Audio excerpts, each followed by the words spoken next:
Okay, everybody, this is my spoiler review of Season 5, Episode 4 of The Handmaid's Tale, Dear Offred. This was written by J.C. Heldrich and directed by Dana Gonzalez. So I'm going to break up my review into two parts. We'll start with the Lydia Janine stuff first, and then we'll finish off with June and Serena. So Janine here with Lydia is very frustrated with Lydia because Lydia is talking about Esther and that she's happy she hasn't woken up yet, and Janine is just baffled by this, and this is a chance for Janine to call out Lydia and all her BS, and that she is someone who never gives somebody a chance. It's always do my way or else. And then she brings up how she plucked her eye out, and this is big for me because this is a huge thing between Janine and Lydia, and this most traumatic thing Lydia did to Janine all the way back in season 1 and taking her eye out. She has this nice line. She's like, I see who you are, who you really are. And it's a perfect time for Janine to say this stuff to Lydia because Lydia, there's an opening here for her to kind of awaken to her awfulness that she's done to people, and that was happening by almost losing Janine, someone she actually really cares about. And this will lead to Lydia going to Lawrence and proposing a handmaid system reform. And she wants it that the handmaids remain under her care and that the commanders and the wives would visit each month when it's time to perform the ceremony. I think this is my favorite Lawrence line he says back, where he's like, so it would be a handmaid's hotel. I thought that was great. But he tells her the truth of it, that won't work, and that there's so much more to just the commanders wanting the handmaids around for their kink, and that's not just for the reproduction purpose. So this is something Lydia needs to hear in her face. Just call her out for her ignorance, because we know in Lydia's mindset she turns her eye to all those other real things that are going on behind the scenes, because she's just looking at it as, oh, basic, that they're just having these handmaids for reproduction purposes, when it's so much more than that. And this is why Lawrence is saying, obviously, this can never happen, because that would have the commanders not having handmaids for the real reason they want. And as corny as this connection might sound, me saying it, but really we're seeing Janine is slowly starting to walk, as Lydia is slowly starting to walk here in a path of redemption. She's literally saying, I should have listened to you about Esther, because remember, Janine warned her about Esther, that she was someone who was traumatized, who was scared, and to go easy on her, and she didn't listen. And she's like, I need your help with the other girls. Will you watch over them and tell me when they are struggling? And Janine's like, why would I do that? You would do something horrible to them if they are. And she says, I want to do things differently, more compassion. Let's do this together. This is huge. This is the most turn of anything we've seen of Lydia so far in changing her philosophy. So now you can officially say we are in the full-on redemption arc of Lydia here. So really, I loved everything going on with Janine and Lydia in this episode. This is a relationship that has been so important since the beginning of the show, and we're starting to really get some payoff here. I like the direction they're going with this. I like the direction of it. Also gives Janine more purpose too, with Lydia and being the one who is changing Lydia. I think this is just aces. And Janine has her Hagrid at the end of Chamber of Secrets moment where everyone's coming to hug her and embrace her when she returns. I thought that was nice. So that's all working for me. So let's go over to the June and Serena story, which is the main plot line. So we have this scary moment for June because she is just pushing Nicole on this swing, and this infertile woman comes up to her. And I like when they get into stuff like this with getting more into the world, which I wish they would, talking about the infertility crisis. And they avoid that a lot in the show, but every time they bring it in, it's fascinating because you want to learn more about this world and how Gilead kind of started and where everyone's currently at. Sometimes I wish it brought a little bigger of a scope here. But it's scary when she recognizes June and says, that's baby Nicole. And she's like, you're so lucky you were in Gilead. And then she goes to, you don't deserve her, slut whore. And then June's like, F you, and pushes her against a pole. And this will lead to a scene with Luke and June at a therapist. And Luke's like, how do we know she won't get physical again? And the therapist is like, that sounds like it would be really difficult. And this is kind of played almost a humorous moment where June's like, yeah, probably. But what really is strange about this episode, though, is that it's really leaning into now June having to address her violent outbursts. But it also is weird because it's acting like this hasn't been a thing forever. Almost written like this is the first time we're seeing June like this and everyone's reacting for the first time. That didn't really land for me because it's kind of feeling like they're trying to cheat that when this has been going on forever. So why are people acting like this is the first time? I just felt like that felt off. It's like they're just deciding now, the writers, to address it. So we see, though, shifting gears a bit with Mark and Serena, he informs Serena she's going to have more privacy now. And this is just another win for Serena. And Mark will throw one last Hail Mary to Serena saying, Canada is literally offering you asylum as an American citizen. You'll be protected here. But she's like, my allegiance is to God. Just like June, Serena always has a higher calling in her eyes, and she's always going to lean towards that path of Gilead and what she's really started. But Mark has this line to her: step carefully, you aren't in Gilead. This is a free country, Miss Waterford. So what is fascinating is seeing Serena operate in her normal Miss Waterford ways, but totally different environment, where she is the one now on guard all the time. She's not having that safety of Gilead protecting her like she's used to, where she could get assassinated at any moment. And even little moments where she tells her new bodyguard, Shaw, to take care of June outside. He's like, why can't you stop her? And he's like, I can't. Like, I can only handle what's in this building. I can't just go and stop her from driving. So it's something Serena's not used to, where in Gilead, she could have anything taken care of. And I mean, Serena can't even step near windows, she's told, when she's taking the photos, because someone could kill her. I like, though, we also had a moment when Mark showed up to Luke, June, and Moira. Luke is speaking what the audience is feeling to Mark, like, what exactly did you even do over there and get accomplished? And Mark's telling them all this awful news that Serena is out of their custody and that she's going to have this cultural center for Gilead. But Mark's like, don't worry, she's still limited. And June's like, I warned you about her. You won't listen. God, you're such a disappointment. Again, just speaking what the audience feels about Mark. Because he can keep talking about this plan he has with Nick, but sometimes you're just like, come on, like, let's get it going. What's really happening here at the end of the day? But this is the moment that will really trigger June.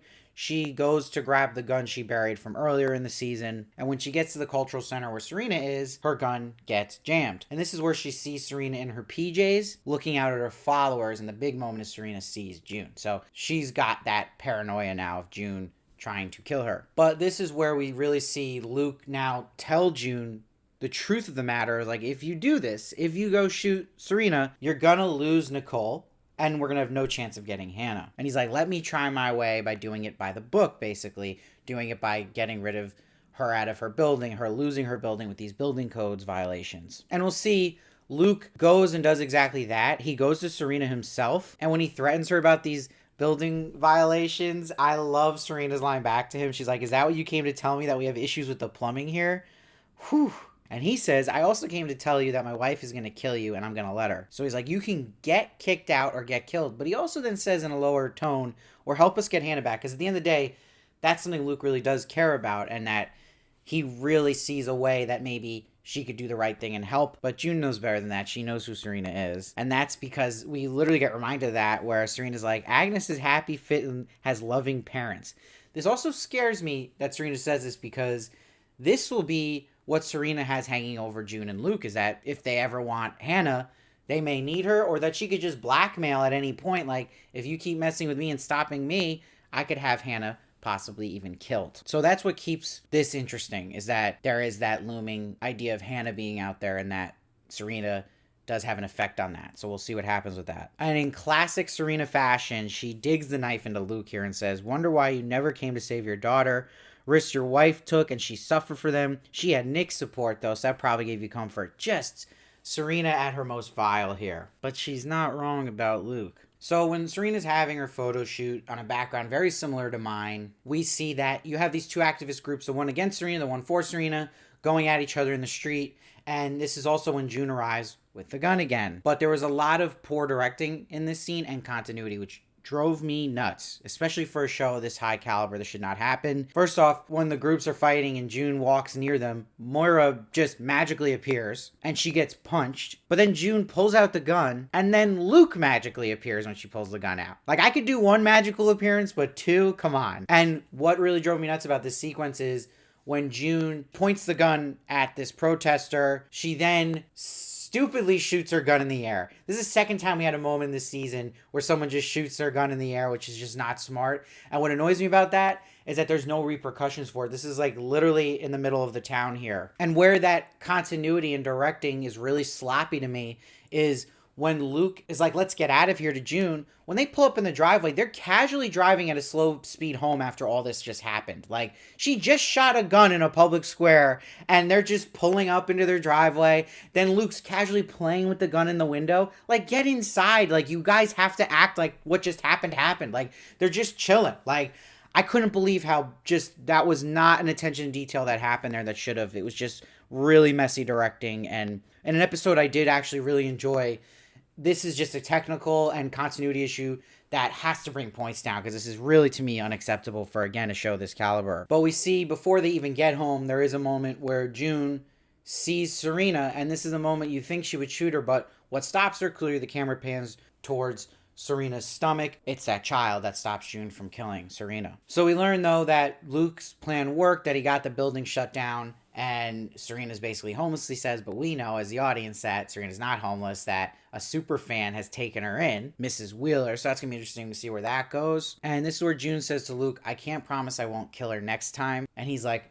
I can't promise I won't either. This gets June going, and this puts him in the mood, and they bone. And here comes the hip music that I usually roll my eyes to, but I actually like this track that they play, so I'll let this one pass. And I like to end it with June burning that card that Serena sent out in the mail about the information center starting up, and the big nasty thing Serena did too is she titled the letter as Offred, not June. But that reminds me, I did want to bring up a moment too that's important. Serena calls Lawrence and says that some of the other consulants have extended invitations to her and that they were declined on my behalf.